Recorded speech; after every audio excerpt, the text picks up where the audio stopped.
भाई सावधानियां तो यही है, अपनी सिस्टम जैसे से जैसे मैं मान लो आपसे सलाह लेना चाहूँगा भाई, मैं डेयरी फार्म का काम शुरू करना चाहता हूँ, तो मैं कैसे शुरुआत करूँ, क्या ध्यान रखूँ? भाई आप स्टार्ट के अंदर 3 पशु ताज़ा लेके आओ। ठीक है। जैसे आज आपने स्टार्ट किया है, ठीक है। 3 पशु ताज़ा लेके आए। ठीक है। उसके बाद 3 महीने उसकी धुआई की, ठीक है। अगले 3 पशु ताज़ा लेके आए। जो आपका 20-50 केजी दूध था, तो आपको हर 12 महीने 50 केजी दूध रखना है। मतलब 3 महीने दूध दिया 3 पशुओं ने, हाँ। फिर हम 3 पशु ले आए, और ताज़ा लिया है, ताज़ा वो लिया है। ड्राई होते आएंगे ड्राई, आपके। बिल्कुल सही है। तो ठीक है, उनको सेल भी कर सकते हो, दाम लग गए तो। ठीक है। बट आपके पास मैन पावर है लेबर की, तो रख लो। ठीक है। नहीं तो उनको कुछ दाम घटा के सेल कर दो, उनसे कमाए, अब उनसे कमा लोगे। ठीक फिर है। वो थोड़े ड्राई होंगे तो अगले 3 ले आओ। फिर 3 महीने बाद मतलब? 3, हाँ। ठीक है। गैप दे दे के लेके आओ, क्यों आपका दूध का पैसे की इनकम की ना रूटीन बरोबर रहेगी। ठीक है। ठीक है। ठीक है। आप जब तक 1 लाख सेविंग हो जाए फिर अगला ले आओ। ठीक है। ज्यादा कर्जा करके फॉर्म करना गलत है। ठीक है। आपने लिमिट में 4 पशु 5 पशु से ही 10-15 पशु हो सकते हैं। ठीक है। एक बार आप बड़ा काम करोगे तो तो गलत है। आपने शुरुआत कैसे की? आपने घर घर जाके पहले पूछा या पहले कैसे? फर्स्ट टाइम में 4 केजी दूध लेके गया था। मतलब शुरुआत में सिर्फ लेके गए थे ऐसे ही? हाँ, पहले पहुंच का आया था किसी के पास, भाई मैं दूध, बोलो ठीक है। तो फर्स्ट दिन में 4 केजी दूध लेके गया था। उसके बाद प्रतिदिन 10, 15, 20 ऐसे बढ़ता गया। तो मैंने 2 क्विंटल तक सप्लाई वहाँ दी। मैं किसी पड़ोसियों का भी दूध उठा के वहाँ लेके जाने लगा, भाई उसमें भी 2 रुपये बेनिफिट हो। मैं देवेंद्र कुमार आपके बारे में जानना चाहूँगा। आपने डेयरी फार्मिंग का काम शुरू किया, Yes. तो थोड़ा सा ये बताएं, आपने कितने समय पहले आपका डेयरी फार्मिंग का काम शुरू किया था? मैंने भाई 2017 अप्रैल में काम स्टार्ट किया था। स्टार्ट में मैं 2 बैच लेके आया था। उसके बाद 2 और लेके आया। 3 महीनों के अंदर मैंने 10-15 भैंसें इकट्ठी कर ली थी। तो उन भैंसों से मैंने काम किया। आप ये बताओ, डेयरी फार्मिंग का काम आपने शुरू किया था, क्या सोच के किया था? जॉब लग नहीं रही थी, तो खाली बैठने से अच्छा तो डेयरी का ही काम कर ले। बिल्कुल सही है। तो इस वजह से मैंने डेयरी का। देखिए, डेयरी का जब हम फैट पे दूध देते हैं या फिर मान लो किसी कंपनी को दूध देते हैं, हाँ। तो मेरे ख्याल से उसमें शायद आपका प्रॉफिट बहुत कम हो जाता है। लेकिन आपका रिटेल का काम है, तो वो रिटेल का आपने क्यों सोचा कि रिटेल का काम करते हैं?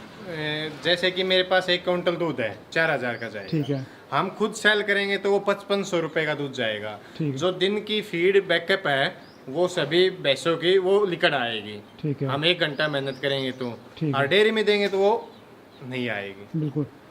हम किसी कंपनी को देते हैं या फिर मान लो फैट पे देते हैं, तो उसमें उतना प्रॉफिट नहीं आता है। नहीं आता है। तो आपके पास अभी वर्तमान में कितने पशु हैं कुल? मेरे पास समथिंग 14 पशु है। 14 पशु हैं। तो आपके पशुओं की क्या कंडीशन है? कितना दूध अपनी डेयरी में उत्पादन है अभी? अब फिलहाल मेरे पास लगभग 1 क्विंटल से ऊंचा है, 1 क्विंटल 10 केजी प्लस में है। 1 क्विंटल 10 किलो? जिसमें बाखड़ पशु जाता है मेरे पास। बाखड़ ज़्यादा है। तो आप ये बताओ, सारा का सारा दूध आपका रिटेल में बिक जाता है? जी, कम पड़ता है। कम पड़ता है। जी। तो मतलब कितना और बढ़ा सकते हैं आप दूध वहाँ ले जाके? मैं आइडिया से 2 क्विंटल तक सेल कर सकता हूँ। 2 क्विंटल तक? जी। तो क्या लगता है आपको, ये काम काफ़ी अच्छा है या इसमें नुकसान होता है, क्या संभावना है? जमींदारा के साथ में डेयरी फार्म का काम बहुत ही अच्छा है। बहुत अच्छा है। हाँ, जो बच्चे डोल रहे हैं बेरोजगार, उनको करना चाहिए। बिल्कुल, उनको डेयरी काम करना करना चाहिए। चाहिए। तो भाई, आप जहाँ पे दूध बिक्री करते हैं वो कितना दूर है आपसे मार्केट में? मार्केट से 7 किलोमीटर दूर है बउआ से। बउआ जो आपका गांव कनीना हाँ, से? उससे 7 किलोमीटर, कनीना शहर 7 किलोमीटर दूर है। हाँ जी। तो आपने शुरुआत कैसे की? आपने घर घर जाके पहले पूछा या पहले कैसे? फर्स्ट टाइम में 4 केजी दूध लेके गया था। मतलब शुरुआत में सिर्फ लेके गए थे ऐसे ही? हाँ, पहले पहुंच का आया था किसी के पास, भाई मैं दूध, बोलो ठीक है। तो फर्स्ट दिन में 4 केजी दूध लेके गया था। उसके बाद प्रतिदिन 10, 15, 20 ऐसे बढ़ता गया। तो मैंने 2 क्विंटल तक सप्लाई वहाँ दी। मैं किसी पड़ोसियों का भी दूध उठा के वहाँ लेके जाने लगा, भाई उसमें भी 2 रुपये बेनिफिट होगा। ठीक है। तो ये एक्स्ट्रा थोड़ा मार्जिन हो जाता है। अच्छा, ये बताओ भाई, दूध आपका 55 रुपये किलो बिकता है जी। तो इसमें खर्चा कितना आता है? खर्चा किस चीज़ का जी? पूरा डेयरी फार्म का, फीड का, आपके लेबर का कुल कितना कॉस्ट आता है? मान के चलो आपका जैसे कि 1 लाख रुपए का दूध बिका, हाँ जी। मान के चलो। ठीक है। तो पशु जब आपके पास लेबर है खुद की, हाँ जी। तो आधा खर्चा, आधी बचत हो जाएगी। आधी खर्चा और आधी लेबर बचत। मैन पावर है तो आपके पास 50% मार्जिन 100% है। 55 रुपये किलो दूध बेच के 50% मार्जिन है मार्जिन उसमें। है। बशर्ते कि उसमें आपको खुद मेहनत करनी खुद पड़े। मेहनत करनी पड़ेगी। पशु टाइम पे गाभण होने चाहिए, न कि भाई पशु नाट गया गाभण भी नहीं हुआ तो वो लॉस आएगा। मतलब पशु प्रेग्नेंट टाइम पे होना टाइम चाहिए। पे होना चाहिए। आपको फीड मैनेजमेंट, पशुओं का मैनेजमेंट, रख रखाव, खुद करना होगा। ये काम आना चाहिए अच्छे हाँ, से। फीड देखना, किसी टाइम मक्का सस्ती होती है, हाँ जी। किसी टाइम गेहूं सस्ते होते हैं, ठीक है। किसी टाइम बाजरा सस्ते हो। जो चीज़ सस्ती हो वही डालना शुरू कर देनी चाहिए, न कि भाई हम उस कंपनी के बंद जाएंगे, हम वो कंपनी के बंद के नहीं रहना चाहिए। हमें जो भी फीड सस्ती मिले वो डालनी चाहिए। ठीक है। अच्छा, एक आपका फीड मैनेजमेंट, आपने डेयरी की कहीं से ट्रेनिंग ली थी या फिर वैसे ही मतलब आपको काम नहीं, पहले से मेरा आता? फादर पहले थोड़ा सा काम करता था भैंसों का, हाँ जी, तो बस उससे ही सीखा था। उससे ही सीख लिया हाँ, आपने। उससे ही सीख गया था। और फीड वगैरह आप कैसे डालते हैं? अपने खुद की बना के कैसे? मैं खुद की, जैसे कि 1 क्विंटल मक्का, 1 क्विंटल बाजरा, 1 क्विंटल गेहूँ, हाँ जी, तो उसको ग्राइंडर करके हाँ जी, तो अपने उबाल के डालता हूँ मैं। मिनरल मिक्सचर, हाँ जी, ये कैल्शियम भाई पर भैंस को 100 gram mineral mixture, 100 gram calcium per day की हाँ जी। औसत के अनुसार मैं खुद बनाता हूँ। वो खुद बनाते हो? हाँ जी, मतलब वो पशु की फीड के अंदर डाल के वो देते हैं हाँ आप? बिल्कुल जी। तो फीड आप भिगोते हैं या उबालते हैं? उबालते हैं जी, उबाल के डालते उबाल हैं। के डालते हैं। तो एक पशु की आपके फीड की कितनी एवरेज आती है? लगभग 5-5.5 kg। 5.5 kg। वो दूध के हिसाब से है, कितना दूध पशु दे रहा जो है? 18 लीटर तक दूध है वो 6 kg फीड में बिल्कुल संतुष्ट है। जो प्लस है उसको 6 kg से 7 kg 7.5 kg तक फीड। नहीं, जैसे कि मैंने सुना है कि 18 किलो दूध है, 16 किलो दूध है, हाँ, तो 50% फीड डालनी पड़ेगी, 8 किलो 9 किलो आपको फीड डालनी पड़ेगी। वो फीड देखी जाती है। कई बार क्या होते हैं, लोग बाहर से फीड खरीद लेते हैं, उस फीड के अंदर दम नहीं होता है। ठीक है, यूरिया रहित फीड होती है, उसको कितना डाल लो कुछ नहीं। आप खुद फीड बनाओ, उसमें अच्छा मिनरल मिक्सचर दो, अच्छी कैल्शियम दो, ठीक है, अच्छी कंपनी की कैल्शियम दो, तो आप जैसे 18 kg दूध है तो आपकी 10-12 kg ही फीड लगेगी बस, बस दोनों टाइम की। दोनों टाइम की? दोनों टाइम। अच्छा, आपने दोनों टाइम की फीड बताई हाँ, है। दोनों टाइम की 12 kg के समथिंग फीड है। 12 की जितनी इतनी लग जाएगी। अच्छा, मिनरल मिक्सर की बात है तो कोई कंपनी का आप डालते हैं, कोई स्पेशल, या फिर किसी कोई नहीं, भी ले लेते कंपनी की हैं? डालता, वीरबैक कंपनी की या बायर कंपनी की, ठीक है, अच्छा कंपनी का यूज करना चाहिए। ये आपने यूज़ किया है? हाँ, ये यूज। तो दोस्तों बताना चाहूँगा, ये मैं किसी कंपनी के बारे में इसलिए पूछा कि बहुत से लोग पूछना चाहते हैं भी हाँ। कौन सी कंपनी का खरीदें, तो ये भाई ने यूज़ किया है बायर का, वीरबैक कंपनी का।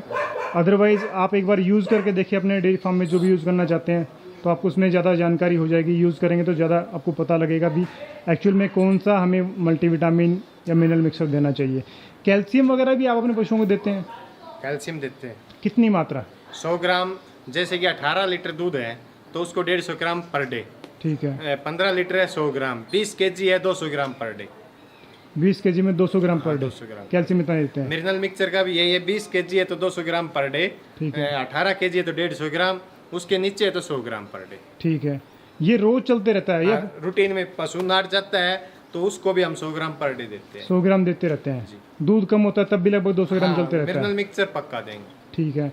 अच्छा, एक जब पशु खरीदते हैं आप, क्योंकि आपने 3 साल हो चुके हैं, आपने पशु बिक्री भी किए होंगे, खरीदे भी होंगे, जी जी। तो आप खरीदते हैं तब क्या ध्यान करते हैं भी पशु कौन से ब्यात में होना चाहिए, कौन से उसमें डिलीवरी टाइम क्या होना चाहिए, मतलब किस समय उसको नाटना चाहिए, या क्या पोजीशन हो पशु की? भाई पशु खरीदते टाइम 2 बातों का ध्यान होना चाहिए। एक तो मुर्रा पशु होना चाहिए, हाँ जी, कोशिश करके थन मुट्ठी आकार के होने चाहिए। हाँ जी, ठीक है, थोड़ा सा हेल्थी होना चाहिए, खून की कमी न हो पशु के अंदर। भाई जाते ही हमें उसको चराना पड़े, जब हम ऐसे पशु लाते हमारे पास आते ही दूध दे। ठीक है, दुधारू पशु खरीदते हैं, जैसे चमड़ी सकीन नरम होनी चाहिए, बिल्कुल नरम होनी हाँ, चाहिए। ऐसी होनी चाहिए। ठीक। वैन है ना, ऐसे चमकती हुई होनी चाहिए वैन, ठीक है, तो वे दुधारू पशु के लक्षण होते हैं। ठीक है।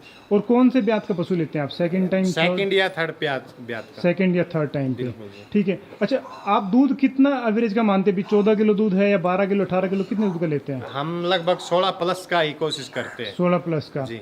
तो उसका मूल्य और जानना चाहूँ, कितने रुपए में आप खरीदते हैं? 16 प्लस का अच्छे पशु लोगे तो लाख प्लस के ही मिलेंगे जी। 1 लाख प्लस के मिलेंगे? प्लस के ही मिलेंगे। मतलब दूसरे ब्यात के आसपास पशु लेते हैं तो? हाँ जी।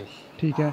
अच्छा, दूसरा फिर बात आती है, आपके पशु आपने खरीदा, फिर वो ड्राई हो गए तो उसको बिक्री करते हैं या फिर अपने पास ही रख लेते हैं? नहीं, ड्राई को पशु बहुत कम बिक्री करते हैं, अच्छे दाम लग जाते हैं। तो बीच में जैसे 2 महीना धुआई कर ली पशु की, तो उस टाइम जैसे सोचा भाई लाख रुपए की आई, 90 की गई, 95 की, तो उसकी ओवरेज निकाल के दे देते हैं, बिक्री कर देते हैं? बिक्री कर देते ठीक है। तो आपके वहाँ जब आप पशु रखते हैं तो उस समय पशु हिट में आता है तो प्रेग्नेंट भी करवाते हैं? जी। तो आप क्या डायरेक्ट क्रॉस करवाते हैं या फिर सीमेन रखवाते हैं? सीमन रखवाते हैं। कौन सी नस्ल का सीमेन? सरकारी सीमेन में बहुत वीडियो मैंने कवर भी किया, लोग सरकारी सीमेन ज़्यादा प्रेफर करते हैं। तो दो तीन जेके कंपनी के सिमन आ रहे थे 3 साल पहले, बहुत अच्छा रिजल्ट था। हाँ जी। जब से जेके कंपनी ने सिमन छोड़े हैं उसके बाद नेगेटिव रिजल्ट आने लगे हैं। अच्छा अच्छा, हाँ, नहीं तो पहले हम जेके के यूज करते थे। पहले जेके के यूज़ करते थे। बाकी और कोई सरकारी सीमेंट जो अपने नहीं, सरकारी एनडीआरआई सिमन के हैं नहीं रखवाए मैंने कभी। इनके कभी नहीं रखवाए नहीं आपने? रखवाए। वैसे भाई का मैं बताऊंगा 3 साल का एक्सपीरियंस है और ज़्यादा डीपली तो 3 साल से ही शुरू किया है काम करने इन्होंने, ज़्यादा पशुओं की संख्या रखना। पहले आप 1-2 पशु रखते थे घर हाँ, में? पहले 1-2 पशु। ठीक है। तो भाई कोई युवा मान लो इस काम को शुरू करना चाहे, जी जी। ठीक है, तो क्या सावधानियां बरतनी चाहिए उसको? भाई सावधानियां तो यही है, अपनी सिस्टम जैसे जैसे मैं मान लो आपसे सलाह लेना चाहूँगा भाई, मैं डेयरी फार्म का काम शुरू करना चाहता हूँ, तो मैं कैसे शुरुआत करूँ, क्या ध्यान रखूँ? भाई आप स्टार्ट के अंदर 3 पशु ताज़ा लेके आओ। ठीक है। जैसे आज आपने स्टार्ट किया है, ठीक है। 3 पशु ताज़ा लेके आए। ठीक है। उसके बाद 3 महीने उसकी दुआई की, ठीक है। अगले 3 पशु ताज़ा लेके आए। जो आपका 20-50 केजी दूध था, तो आपको हर 12 महीने 50 केजी दूध रखना है। मतलब 3 महीने दूध दिया 3 हाँ, पशुओं ने, हाँ। फिर हम 3 पशु लिए हैं। और ताज़ा लिया है, ताज़ा वो लिया है। ड्राई होते आएंगे ड्राई, आपके। बिल्कुल सही है। तो ठीक है, उनको सेल भी कर सकते हो दाम लग गए तो। ठीक है। बट आपके पास मैन पावर है लेबर की, तो रख लो। ठीक है। नहीं तो उनको कुछ से दाम घटा के सेल कर दो, उनसे कमाए, अब उनसे कमा लोगे। ठीक फिर है। वो थोड़े ड्राई होंगे तो अगले 3 ले आओ। फिर 3 महीने बाद मतलब? 3, हाँ। ठीक है। गैप दे के लेके आओ, क्यों आपका दूध का पैसे की इनकम की है ना, रूटीन बरोबर रहेगी। ठीक है। ठीक है। ठीक है। आप जब तक 1 लाख सेविंग हो जाए फिर अगला ले आओ। ठीक है। ज्यादा कर्जा करके फॉर्म करना गलत है। ठीक है। आपने लिमिट में 4 पशु 5 पशु से ही 10-15 पशु हो सकते हैं। ठीक है। एक बार आप बड़ा काम करोगे तो गलत है, गलत हो जाएगा। गलत हो जाएगा। ठीक है। क्योंकि सरकार तो सहयोग देती नहीं, सरकार तो कहने कि ये भाई हम ये देंगे वो देंगे, कुछ नहीं। जो बड़े डेयरी फार्म है उनको कुछ नहीं देती है, बिल्कुल ठीक है। ये देखते होती है। ठीक है। और क्या सावधानियाँ, मतलब और पशु खरीदते समय कोई सावधानी ऐसे रखनी चाहिए, ऐसा कुछ?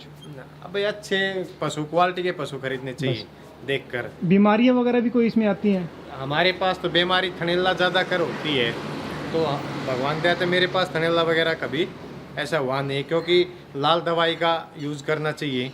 ठीक है, जैसे दूध काट दिया तो लाल दवाई से थन धो देने चाहिए, अपने हाथ धो लेने चाहिए। ठीक है। तो ये मैं अपना बर्ताव करता हूँ। ठीक है। अब बाकी रहा सुर्रा रहा बुखार रहा, ये अपनी नॉलेज में खुद रखने चाहिए। ठीक है। तो उसको खुद मेंटेन करोगे, डॉक्टर के से बचोगे, तो जैसे महीने में 10 बार डॉक्टर आया तो 5-7 हज़ार रुपये ले जाएगा, वे भी आपने ही अपना खुद ही करना है। बिल्कुल बिल्कुल। ठीक है। बिल्कुल, बहुत अच्छी जानकारी भाई ने। भाई बहुत बहुत धन्यवाद आपका, इतनी महत्वपूर्ण काम की जानकारी। तो आपका वीडियो बनाने के लिए बहुत बहुत शुक्रिया। Thank you very much. Thank you.